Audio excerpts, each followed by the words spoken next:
nak pengen minta rida lako nak puput lah macam butuh senang.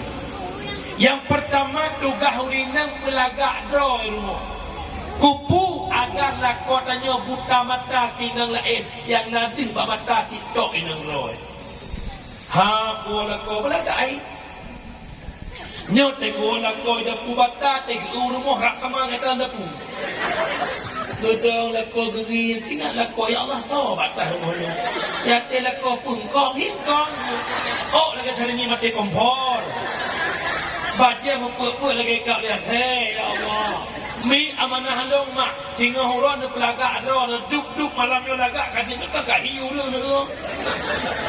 kira-kira gua nak poh le tengah le bukan lagak tu boh budak boh lip hanali bungong limeng wo hak gua nak kocom jero mah jero pasti kita ngang kita hantar mereka ai oh ya anda ya malagak dah kau long pregon betul juga. Ibu dah semangat lakon lagi kuku bima pakai bertinyu. Yang kedua tugas urinang bercarang magun. Lakon dah hanapeng ciolah kupu yang jet cak uronya pada kuahnya kurmo. Hak buah lakon dek hanapeng ngomlongkot ayah tenang mama dah masak. Kuah pucuk kurundong di rumah. Kekila kau mandi hendak perut ayah kambing bak-bak baju. Apa sakit perut?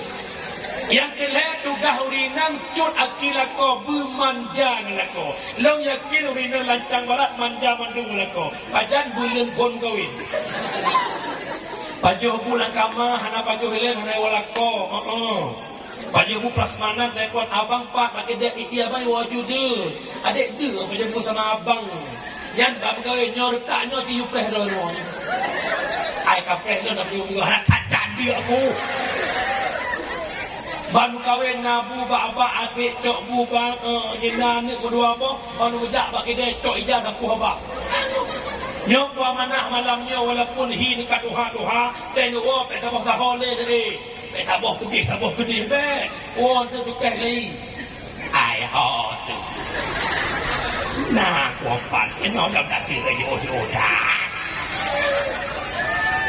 kampung dah berakhir ni